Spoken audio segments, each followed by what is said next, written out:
YouTube nos encontramos otra video reacción más, la cual se llama Los casos perturbadores de México. Acabamos de reaccionar a la de casos perturbadores de Latinoamérica y entonces salió el video este y nos llamó la atención. Así que pues todos los créditos claramente respectivos van al canal de Alex PH, ¿verdad? Yo tomo agua. Sí, yo tomé agua. Thank you. Sabemos que en México pasan un buen de cosas siniestras y perturbadoras, pero el otro día estaba leyendo un caso y me hizo preguntarme cuáles son los casos más perturbadores de México. Hoy quiero explorar algunos de estos, así que iremos de lo más inusual a lo más perturbador. Vicente Sotelo y Ricardo Hernández eran estos dos amigos, los cuales trabajaban como conserjes del Centro Médico de Especialidades de Ciudad Juárez. A inicios de diciembre de 1983, Vicente estaba en su rutina de trabajo diaria, cuando uno de los encargados del hospital se acerca con él, preguntándole si deseaba algunos de los materiales del hospital que ya no usaban, esto para que los pudiera vender como chatarra. Vicente responde que sí, y un par de horas más tarde regresa junto con Ricardo. En este punto el encargado les da acceso al almacén. Una vez dentro se dan cuenta de que no hay gran cosa, solo algunas sillas en mal estado, mesas y uno que otro dispositivo electrónico obsoleto. Pero tras unos minutos de estar viendo qué se llevarían para vender, notan que al fondo del almacén se encuentra una máquina grande. Esta les llama la atención inmediatamente. Bien, pues Vicente y Ricardo deciden que esta será la cosa que venderán, así que la toman y la intentan cargar. Solo que... ¿Por qué? A ver, creo que este caso ya lo he escuchado, que es la de esa máquina que tenía, creo que era uranio, que es una cosa totalmente radiactiva y que claramente hace funcionar la máquina. Hasta donde yo tengo entendido, esa cosa la desmantelaron porque está muy pesada. Lo llevaron a Fierro Viejo. La cuestión llega a ser. Rompieron esa cosita esencial. Sí, era el uranio, sí, ¿verdad? Siento que es esa, yo que ya la había escuchado. Que esta era demasiado pesada, por lo que deciden ir por más herramientas y minutos después regresan para desarmarla parte por parte. Solo que aquí ocurre algo curioso. Luego de quitar varias piezas se encuentran con un cilindro de hierro de tamaño mediano. En realidad este pesaba alrededor de 100 kilos. Tanto Vicente como Ricardo estaban sorprendidos del peso de este cilindro, pero se dan cuenta que quizás es el objeto más valioso de esta máquina. En este punto lo toman con cuidado, pero mientras maniobran para desmontarlo a uno de los dos se le resbala, y al golpear el suelo una sección de este cilindro se fragmenta. Luego de esto un líquido azul comienza a salir, así que para no hacer un desastre envuelven al cilindro en una manta, y lo hacen a un lado mientras siguen viendo si hay algunas otras cosas que puedan llevarse. Un par de horas después ambos salen del hospital. Llevan un par de piezas y el cilindro envuelto, el cual echan en su camioneta. Días después venden todo esto en un deshuesadero y les pagan $80 aproximadamente. Solo que un mes después, en la segunda semana de enero de 1984. Al final, hasta donde yo tengo entendido, hicieron fierro con eso. Espero no salgan lo que iba a decir, espero no salga este caso, porque ya me lo sabía, pero bueno, sí, parece que sí es el mismo. Pero hay otro caso que espero tampoco salga, que es la de la leche liconza. Pero pues esperemos. Sucede algo siniestro. Era un día normal cuando el Laboratorio Nacional de Los Álamos en Nuevo México detecta una anomalía. Bien, pues la anomalía que el laboratorio había detectado era una gran cantidad de radiación pasando por afuera de sus instalaciones. Al principio no entendían qué pasaba, pero minutos después, al buscar en los alrededores, se dan cuenta de que los escáneres detectan radiación viniendo de un camión que llevaba varillas de construcción. Este camión estaba estacionado y pertenecía a una empresa de Chihuahua, México, por lo que... Se hizo un mini Chernobyl. Sí, en pocas palabras se hizo un mini Chernobyl. Lo más cagado de todo esto, lo más gracioso, es que eran varillas, o sea, ese metal, el metal que habían llevado esos señores, se había hecho radiación con este líquido. Hicieron varillas de construcción. La cuestión llega a ser, eso fue la única carga que pudieron encontrar. Pero dicen que parece ser que hicieron casas con algunas varillas que posiblemente estén radioactivas y probablemente alguien tenga una casa radioactiva. Así que eso. que se comunican con la Comisión Nacional de Seguridad Nuclear y Salvaguardias de México, y aquí comienza una investigación. Nadie entendía cómo era posible esto, pero días después, al rastrear el origen de las varillas radioactivas, se dan cuenta de que estas provenían de un deshuesadero, y al ir a este sitio descubren algo increíble. Resulta que el deshuesadero estaba seriamente contaminado de radiación. El problema es que luego de esto la investigación comenzó a complicarse y se retrasaría un total de 2 meses más. 2 meses en los cuales no hallaban ninguna pista, pero en los cuales la radiación se propagaba poco a poco por las calles de la zona. Ahora, para que tengamos una idea, es como si fueras a un hospital y te tomaras alrededor de 100,000 radiografías. Durante los siguientes meses muchas personas comenzaron a mostrar síntomas como fatiga, náuseas, desmayo, y varios años después vendrían enfermedades mortales como el cáncer. El gobierno estaba frustrado porque no lograban entender qué estaba pasando, pero tras varias pruebas y análisis detectaron que el origen de la radiación del deshuesadero provenía de una camioneta. Esta camioneta estaba estacionada y abandonada a varias calles de distancia, pero una vez que las autoridades la encontraron se dieron cuenta que al interior había fragmentos contaminados. Esta camioneta pertenecía a Vicente. Hostia. Cuando van a buscarlo y le preguntan cómo es que su camioneta tenía estos niveles de radiación, Vicente explica que había traído una máquina del hospital unos meses atrás. Ahora, resulta que ese día que Vicente y Ricardo tiraron ese cilindro de hierro, la sustancia azul que salía de él era en realidad cobalto 60, un elemento altamente radioactivo y No era uranio, era cobalto. Pero el punto era que era radioactivo. Pues es lo que me decías, gato, de que se supone que el uranio es gris. Bueno, ahí está la respuesta. mortal, y el cual habían tirado por todas las calles de la ciudad. Pero eso no es todo. Cuando vendieron este cilindro de hierro como chatarra, este fue deshecho y luego usado para fabricar materiales de construcción, justo como las varillas que transportaba aquel camión. Al día de hoy no se sabe cuántos hogares y edificios fueron afectados por esto, pero se dice que incluso construcciones importantes de México fueron creadas con estos materiales radioactivos, y en todos estos años el gobierno no sabe dónde están exactamente estas piezas. Actualmente existe un cementerio radioactivo donde se tiraron todas estas piezas contaminadas, y durante los siguientes años también se intentó descontaminar la zona. Lamentablemente más de 4,000 personas fueron afectadas por todo esto, aunque se dice que podrían ser más. Y en el caso de Vicente y Ricardo, no se sabe qué pasó con ellos. Únicamente sabemos que meses después fueron afectados por esta radiación. Sin duda uno de los casos más perturbadores de México, pero el siguiente es igual o mucho peor. Durante 2009 en un hotel de Monterrey sucedió un evento que al día de hoy no parece tener explicaciones, pero que además ha dejado a muchos pensando que detrás en realidad... Oye, ya me sé los casos. Esta era una morra que según había gritado. Es que yo no me acuerdo quién. Pero véanlo, está bueno. Sucedía algo más siniestro.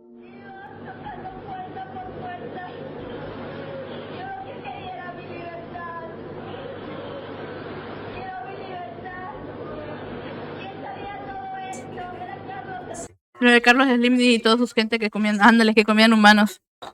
Lo más gracioso, bueno, lo más peculiar del caso es que esta chica nunca más la volvieron a ver. No saben ni quién era para empezar.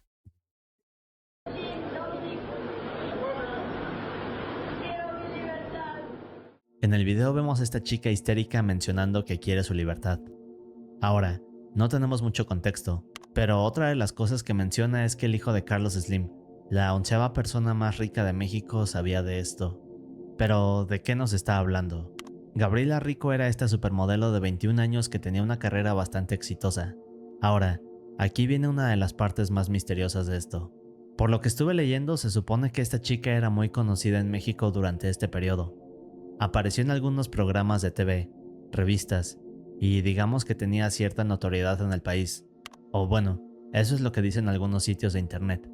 Pero la parte extraña y que es lo que hace misterioso este caso es que si hacemos una búsqueda en internet con este nombre no encontraremos absolutamente nada.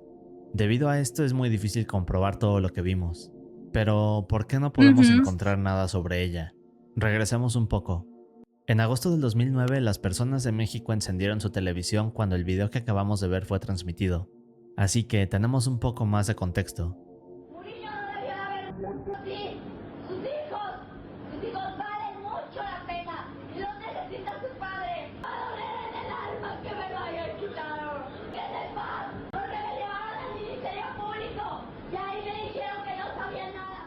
En esta parte del video, Gabriela parece acusar a alguien del asesinato de Muriño.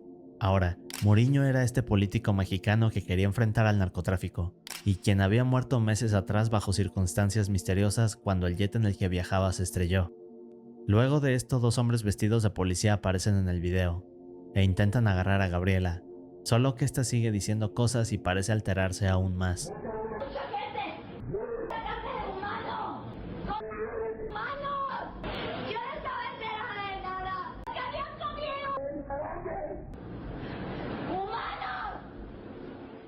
En este punto, Gabriela nos revela algo aterrador.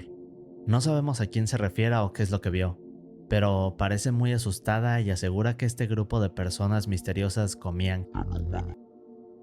Luego de esto, una oficial llega y segundos después Gabriela es subida a un auto de policía, pero a partir de aquí no se sabría nada más de ella. Así que, ¿qué pasó realmente ese día?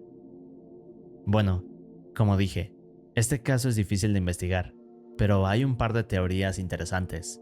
La primera de estas y la más famosa es que luego de este evento Gabriela desapareció, debido a que estaba revelando todos estos secretos los cuales involucraban al hijo del hombre más poderoso de México.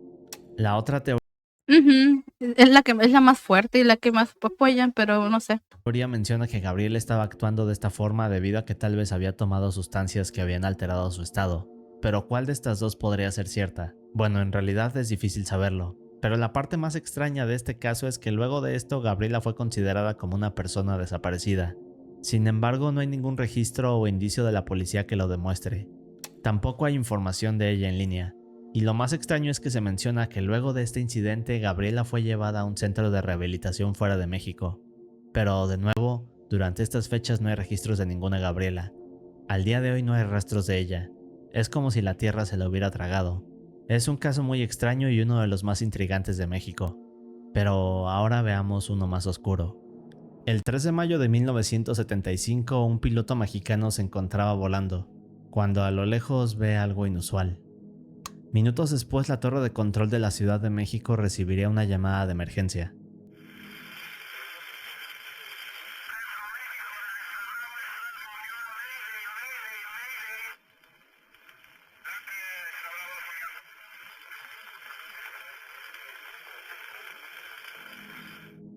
En la llamada escuchamos a Carlos Antonio de los Santos. El piloto se encontraba en grandes problemas, y más tarde esto se convertiría en uno de los casos paranormales más extraños de México. Ahora, para entender mejor lo que sucedió, regresemos minutos antes. Carlos llevaba alrededor de una hora volando sobre Morelos rumbo a la Ciudad de México, cuando comienza a sentirse extraño. Es difícil de explicar, pero más tarde Carlos diría que se sentía como si algo le estuviera observando, a pesar de estar solo a más de 3000 metros en el aire. Poco después se da cuenta que sobre el ala izquierda del avión hay un objeto plateado de forma circular. En cuanto ve esto, Carlos queda aterrado, pero casi inmediatamente se da cuenta que del lado derecho había exactamente un objeto igual al anterior.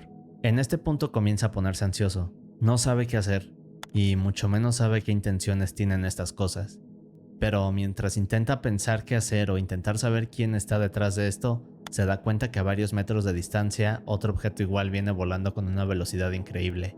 Aquí decide tomar el timón e intenta elevar el avión, pero por alguna razón sus equipos de navegación y de control quedaron inactivos.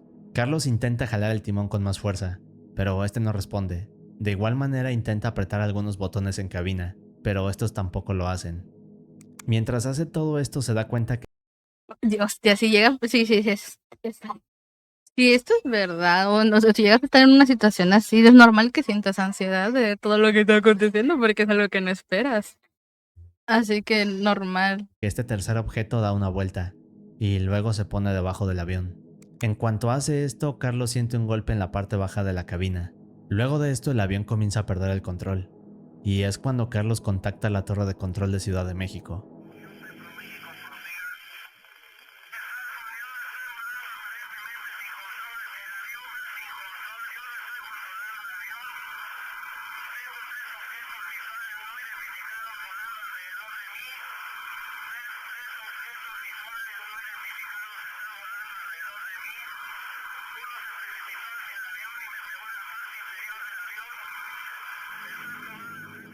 Ahora, en la llamada escuchamos a Carlos pidiendo ayuda, pero al momento de decir esto siente cómo el avión comienza a elevarse por sí solo, hasta que llega a los 4.500 metros de altura. En este punto pensaba que estaba a punto de sufrir un accidente, así que lo único que hace es llorar y comenzar a rezar. Durante varios minutos estuvo así, hasta que de la nada aquellas naves desaparecen. Bien, pues Carlos por fin retoma el control del avión, pero aquí hay otro problema. Luego de unos minutos intentando apresurarse para llegar al aeropuerto de la ciudad, Carlos comienza a descender. Activa el equipo de aterrizaje, solo que este no responde debido al golpe que le dio aquella nave misteriosa. Una vez más Carlos se vuelve a comunicar con la torre de control y explica que tendrá que hacer un aterrizaje forzoso. Un par de minutos después el aeropuerto es cerrado y la pista de aterrizaje se despeja. Al final de esto Carlos tuvo que hacer varios intentos para aterrizar, y en el último de estos por alguna extraña razón su equipo de aterrizaje volvió a funcionar. Pero, ¿qué ocurrió aquí realmente? Bueno, la única teoría hasta la fecha es que Carlos estaba tan nervioso por el clima que comenzó a alucinar. Pero eso no explica cómo es que el avión tenía un golpe en la parte baja, y cómo O sea, sí existía un golpe, que lo golpearon abajo, hostia. Yo diría, bueno, tiene sentido que haya estado un poquito nervioso y que pues ya empezó a su mente a volar, ¿verdad? Pero que haya un acontecimiento, que haya estado registrado un golpe en la parte baja, habla mucho respecto a eso. es que su equipo de aterrizaje mostraba fallas. Además, luego de esto se le hicieron pruebas psicológicas, pero estas no mostraron nada. Es decir que ese día Carlos estaba completamente normal. ¿Qué pedo con ese mote, aló? Es uno de los casos de ovnis más extraños, pero el siguiente es uno de los más... ¿Te imaginas que se te pasa siendo piloto marinero y estás solo? La verdad es que me daría mucha ansiedad. Lo más gracioso es que probablemente era más capaz de que me pasara siendo piloto, porque sí quería estudiar algo de esa índole, porque se me hacía muy chingón. más misteriosos. Este caso es uno que siempre me ha dejado pensando y de los más inusuales que he leído. Ahora, todo comienza en la década de los 80s. Jacobo era este científico mexicano que estudiaba la conciencia observando el... Ay, este caso me lo sé. Oye, pero ponen los casos más populares. Este caso, hasta donde yo tengo entendido, era un señor que según... Ay, es que creo que lo voy a confundir con otro. Mejor me callo la boca. Mejor, pero este ya lo había visto. Este señor desapareció y nunca supieron dónde está ni lo encontraron nunca más. Yo no, por eso nunca seré piloto. Vagueando tal vez, pero jamás comunicar. No. el funcionamiento del cerebro. Pero no solo eso, sino que era una persona curiosa y su historia es intrigante. El problema es que algo misterioso ocurrió, y al día de hoy permanece como uno de los casos más inquietantes de México. Pero para que tengamos contexto, vayamos hacia atrás. Jacobo Greenberg nació en 1946. 10 años más tarde su madre falleció a causa de un tumor cerebral. Así que esto hizo que desde pequeño se interesara por el estudio del cerebro y uno que otro tema paranormal. Años más tarde Jacobo estudiaría psicología en una de las universidades más grandes y conocidas de México. Y un par de años después se iría a Nueva York para especializarse en el tema de efectos electrofisiológicos de estímulos en el cerebro humano. Pero en palabras más simples, Jacobo quería aprender más sobre cómo es que el cerebro interpreta diferentes situaciones o impulsos y cómo éstas afectan en los sentimientos o emociones. En fin, Ok. durante los 70 Dice, ZZZ, no sale el caso de mi tío de la persona que murió en Ecatepec por los... ¡No! Y cuando sale la plancha. Ah, esa es una leyenda. Eso no son que va a salir aquí. Taquis, Doritos, agua de Jamaica, chata, gatos o perros, menos preguntas o más. ¿Cómo? y 80s Jacobo era reconocido. Aquí comienza a fundar varios laboratorios de psicofisiología en diferentes universidades prestigiosas de México. Además también funda el Instituto Nacional para el Estudio de la Conciencia y el Consejo Nacional de Ciencia y Tecnología. En otras palabras, Jacobo era una persona muy importante en el campo psicológico del país. Ahora, Jacobo también había escrito alrededor de 54 libros que intentaban explicar la magia a través de la ciencia, por lo que comenzó a interesarse en temas espirituales y paranormales. Esto hizo que más adelante fuera apodado el Einstein de la conciencia, solo que durante un viaje las cosas comenzaron a cambiar. Bien, pues Jacobo fue a Israel donde consiguió un trabajo en una comuna agrícola. Aquí conocería a un espiritista inglés. Le mostraría cómo jugar a la Ouija. En este momento Jacobo había quedado fascinado con el tema, por lo que decidió explorarlo aún más. Poco tiempo después comenzó a escribir sobre chamanismo y brujería, y unos años después conoce a Pachita, una curandera mexicana la cual era considerada milagrosa. Pachita, si no mal recuerdo, esta era la señora que según curaba enfermedades que eran incurables o algo así. Si no mal recuerdo. Pachita, no, Pachita. Ahora, los milagros que hacía Pachita eran bastante curiosos. Esta era conocida por realizar trasplantes de forma milagrosa, es decir, de alguna manera esta mujer podía generar órganos de la nada. De hecho, uno de los casos... no era de curar, pero sí, era muy raro eso del trasplante, weón. ¿Qué rayos? mejor documentado es el de Alejandro Jodorowsky, uno de los cineastas chilenos más grandes de la época. Hay un libro que explica todo lo que Pachita le enseñó y cómo es que lo operó de esta forma mágica. Pero regresemos al tema. Jacobo estaba intrigado por Pachita, así que al estar con ella y estudiar sus métodos y conocimientos comenzó a escribir más libros, hasta que años después lanzó algo llamado la teoría sintérgica. Y aquí es cuando esta historia se vuelve oscura. En esencia, la teoría sintérgica dice que nuestro cerebro actúa como un proyector de cine, creando la realidad que vemos al interactuar con un campo de energía. Digamos que es como si no percibiéramos la realidad verdadera. En fin, luego de esto Jacobo comenzó a recibir más fama en la comunidad científica, pero muchos no estaban de acuerdo con la mezcla de sus estudios, ya que estos involucraban todo lo que vimos.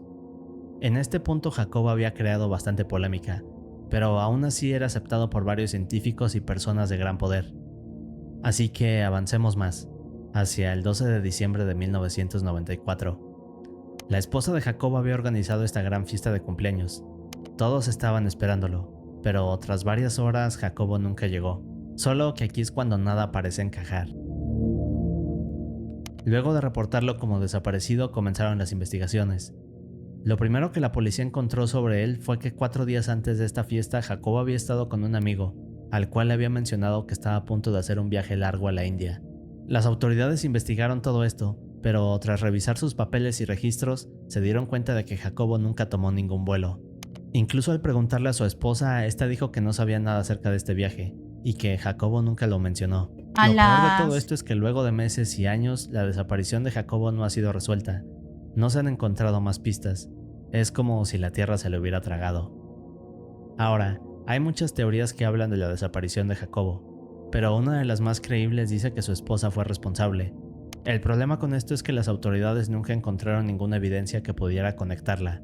Otra teoría dice que Jacobo estaba explorando temas que podrían cambiar el cambio psicológico y afectar al campo de la medicina en general, así que personas muy poderosas simplemente decidieron desaparecerlo.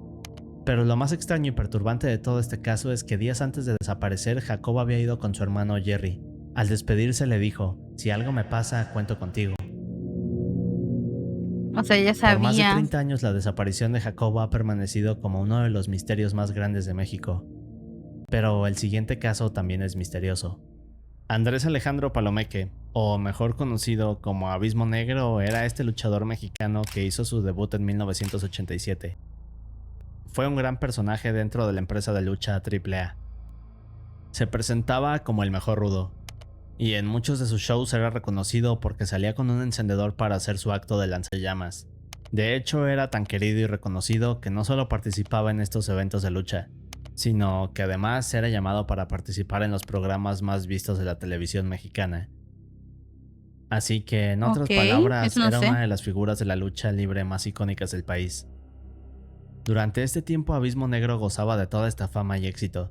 El problema es que de la nada su historia se volvió oscura y terminó en algo terrible. Pero, ¿qué fue lo que ocurrió? La fecha es 12 de marzo del 2009. Abismo Negro venía a bordo de un autobús rumbo a la Ciudad de México, cuando aproximadamente a eso de las 12:30 am, en el kilómetro 190 de la carretera Mazatlán-Tepic, algo inesperado ocurre. Poco después, a eso de las 2 am, todos a bordo del autobús comenzaron a asustarse, cuando Abismo Negro comenzó a gritarle al chofer que se detuviera. Ahora, nadie entendía qué pasaba, pero Abismo Negro se alteró tanto que el chofer tuvo que detenerse. En este punto, Abismo Negro intenta bajar del autobús. Sus compañeros le explicaban que no debía bajar, ya que estaba en un sitio peligroso a altas horas de la noche, pero aún así Abismo Negro no hacía caso, así que sin importarle nada se baja, y todos lo ven desaparecer a lo lejos entre el bosque. Luego de esto nadie volvió a saber más de él, y aquí es donde todo comienza a ponerse inquietante. Durante las siguientes horas nadie supo nada de él, pero minutos después el promotor del luchador, Vicente Martínez, recibe una llamada de la esposa de Abismo. Esta le comienza a explicar a Vicente que apenas hace unos minutos recibió un mensaje de su esposo, el cual le decía estar perdido en un cerro. Vicente intentaba calmarla y explicarle todo lo que había ocurrido, así que al colgar la llamada inmediatamente llamó a la policía. Luego de esto iniciaría una búsqueda por el bosque. Desgraciadamente, horas después, en la mañana del sábado, encuentran su cuerpo en un río. Ahora, en realidad Abismo Negro no estaba en un cerro como le había dicho su esposa, sino que más bien este había atravesado por un terreno peligroso cerca de la carretera, hasta hacerse paso a un barranco. Al ser de noche, el luchador no podía ver hacia dónde caminaba, así que poco a poco se acercó a este barranco, hasta que finalmente cayó en un abismo donde sería arrastrado por el río. Chale, qué triste. Solo que hay otra cosa más acerca de este evento, y en mi opinión esto es lo que lo hace aún más siniestro. Pero para eso debemos regresar unos meses atrás. Abismo Negro, como ya dijimos, gozaba de toda esta fama y éxito. Solo que detrás del escenario el luchador estaba en realidad aterrado. Había un suceso que se repetía una y otra vez en su vida. Bien, lo que Abismo Negro mencionaba en ocasiones a los que lo rodeaban era que de vez en cuando el diablo se le aparecía. Empezó a ver al diablo y se para del camión en la madrugada y en el espesor de la noche y le dice al chofer que anda el diablo en el camión. Se orilla, le exige que abre la puerta, abren la puerta y Andrés se va corriendo. Madre mía. Ahora, como escuchamos esa noche del incidente, Abismo estaba normal, hasta que de pronto comenzó a gritarle a todos dentro del camión que se detuvieran, porque el diablo estaba adentro. Bueno, normalmente se escucha mucho que ese impacto bien raros es estar gente muy famosa, o algo así. Probablemente tenga que ver con eso, pero bueno, no sé, no soy científico. Al día de hoy este caso es considerado uno de los más misteriosos de México. Algunos dicen que esto se debe a que el luchador abusaba de sustancias, solo que hay un problema con esto, porque Abismo Negro había entrado meses atrás a un programa de rehabilitación, e incluso se había vuelto muy religioso. Otra de las cosas que se dice acerca de este incidente es que esto se debió a que el luchador usaba sustancias para alterar su rendimiento atlético, pero nuevamente sus compañeros aseguran que ese día Abismo Negro estaba actuando normal, y de un segundo a otro comenzó a alterarse, hasta que finalmente se perdió en la carretera. Hostia. Pero lo que hace más raro a todo esto es que días después de las autopsias, estas no revelaron ninguna sustancia en el cuerpo del luchador. La causa de muerte fue ahogamiento. Así que, ¿qué fue realmente lo que pasó con el luchador aquella noche? ¿Fue un accidente? ¿O en verdad había algo con Abismo Negro en el camión ese día? Y el siguiente caso de estos me perturba aún más. Uno de los casos más perturbadores que vimos tiempo atrás fue el del locutor Juan Ramón Sáenz. Bien, pues este siguiente caso se asemeja en algunas cosas y es uno que ha dejado pensando a gran parte de México. Ángel Roberto Ordóñez era este locutor de radio conocido en Chihuahua, el cual tenía 2 programas de radio muy escuchados.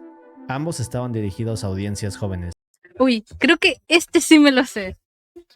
Creo que es el que les había dicho hace rato, es era caso que según era de una mamá que marca este programa, de que según tenía una hija parece que estaba comprando cerrar y todo lo demás y la hija estaba así por pocas palabras, creo que estaba endemoniada. Creo que es ese caso, espero. Pero el segundo de estos, llamado Hotline, consistía en atender llamadas y hablar de temas del día a día.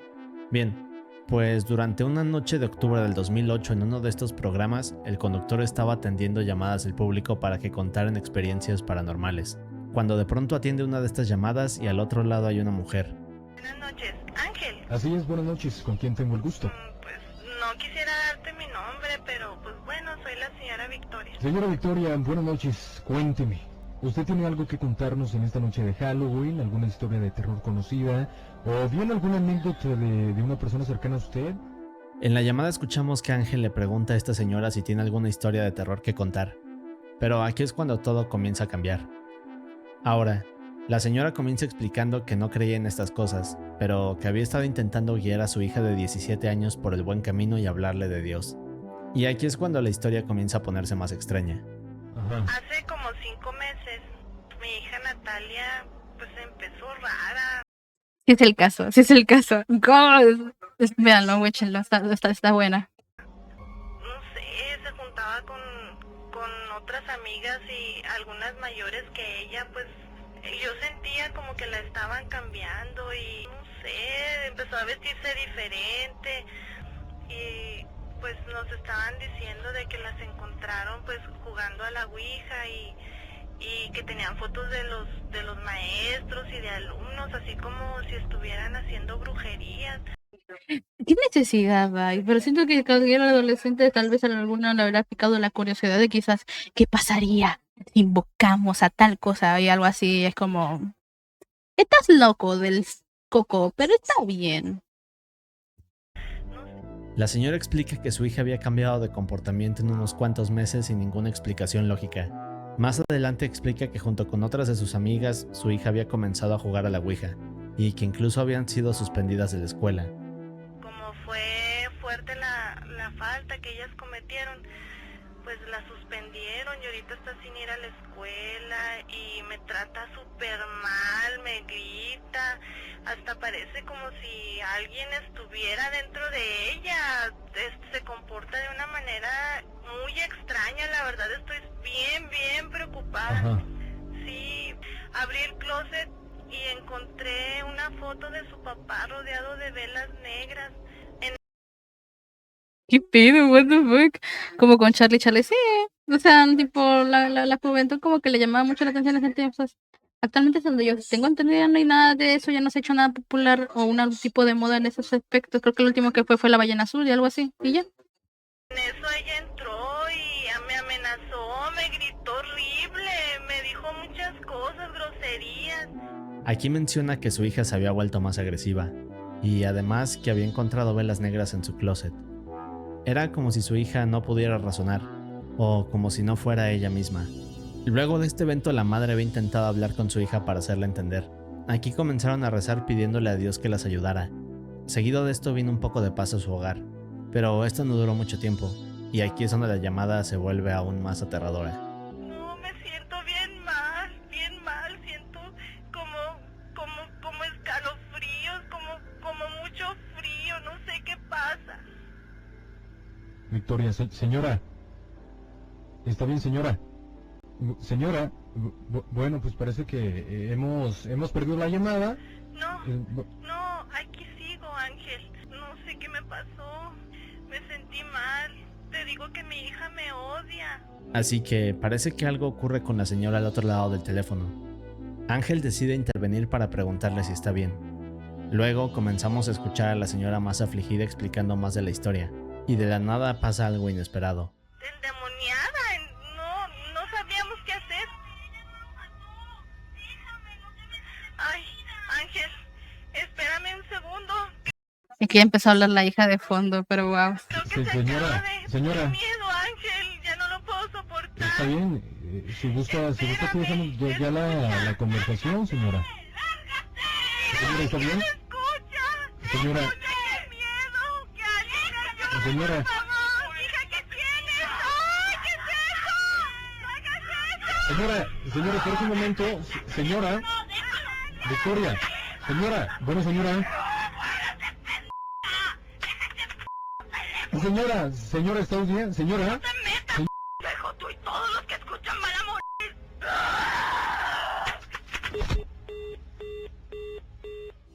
Y aquí es cuando de la nada escuchamos a la hija de esta señora gritando, y aparentemente agrediéndola.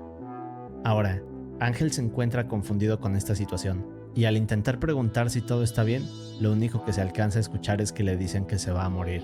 Luego de esto no se sabe qué ocurrió con la madre e hija de aquella llamada, pero lo que sí sabemos es que a partir de este punto la vida de Ángel comenzó a alterarse.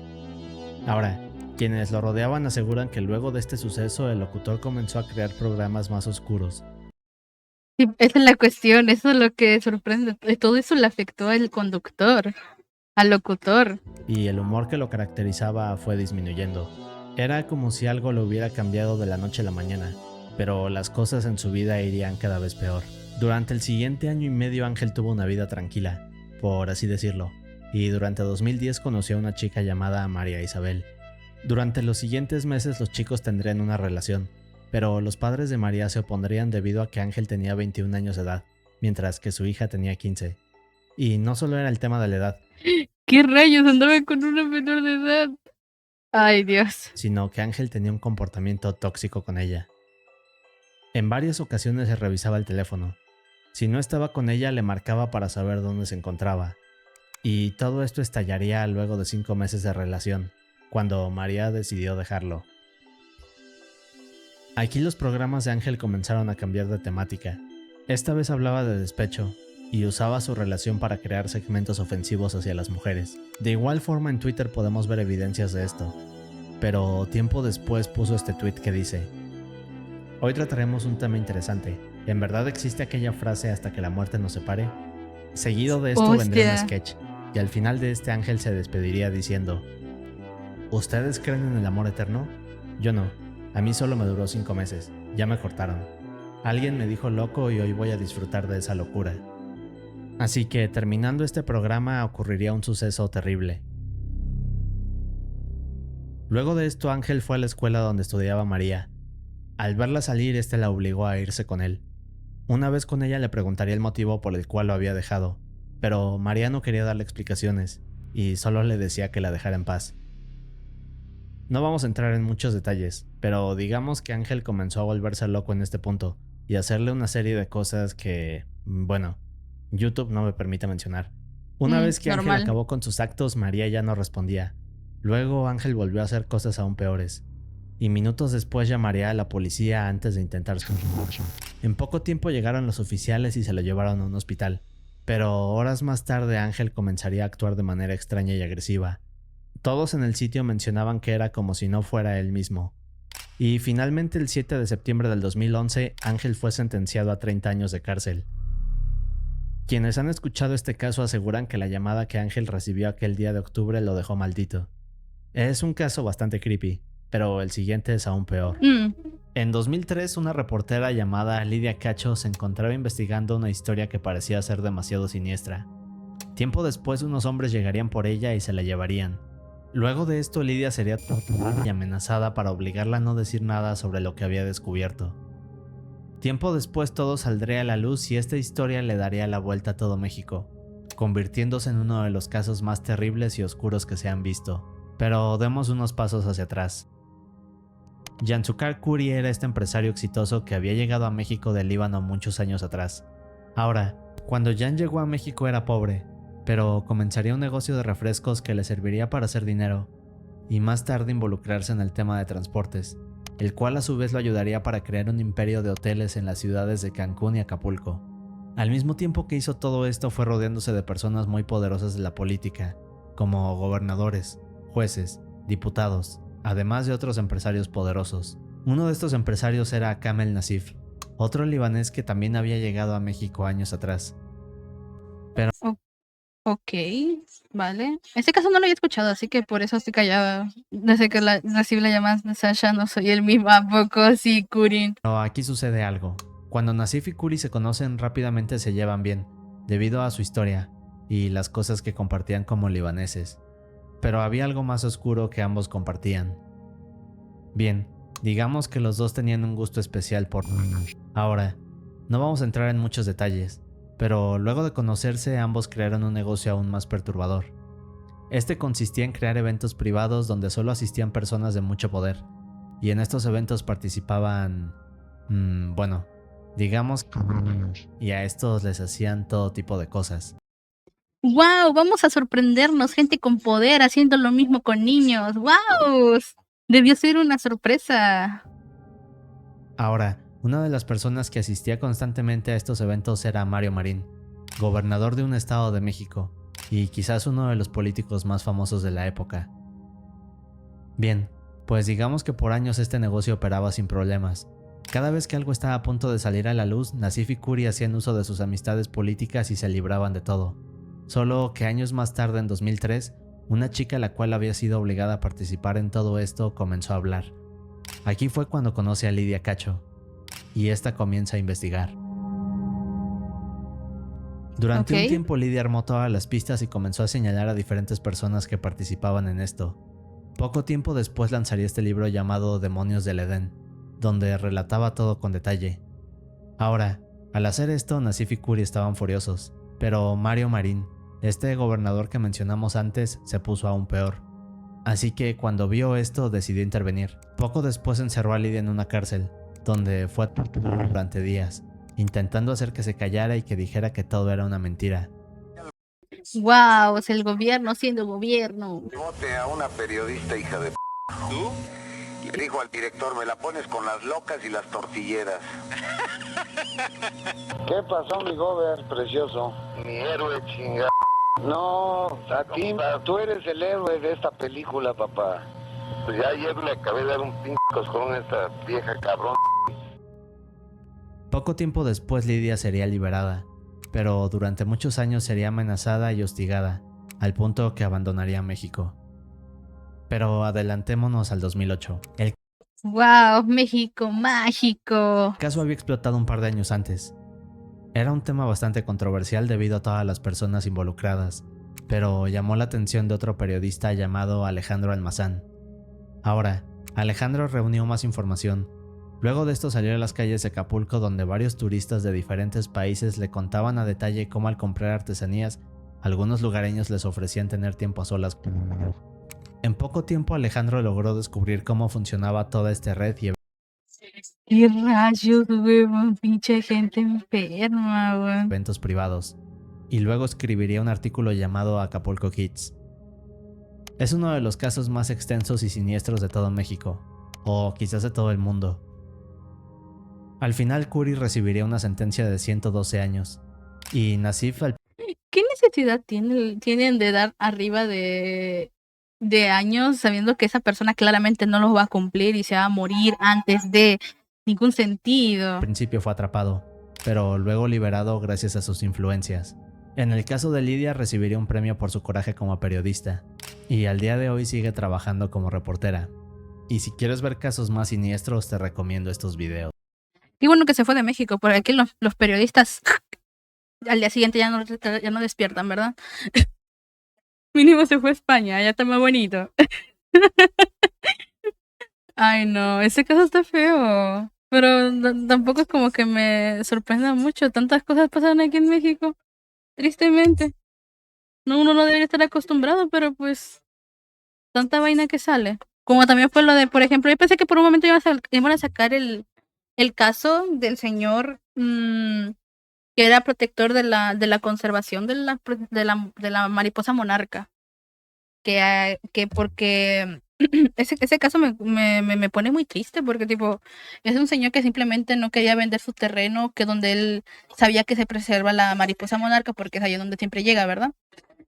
Y pues, claro, gente con poder pues quería comprarles el terreno. Y pues él dijo que no. Entonces, pues, lo suscribieron a la vida y pues, ajá. La cuestión es que ahorita, hasta donde yo tengo entendido, ahorita su hijo está cuidando ese lugar de preservación de la mariposa monarca. Y pues cada vez que es el Día Internacional de la Mariposa Monarca, siempre se le recuerda a ese señor, que dio todo por nunca dar ese terreno donde se podía cuidar esa mariposita. Ay, pero qué feo. Lo peor es que hay una parte 2. Si lo viene a pues la vemos la siguiente. Y probablemente también me perturbe otra vez. Pero bueno. Desilusiones en mi México mágico. ¿Qué digo yo?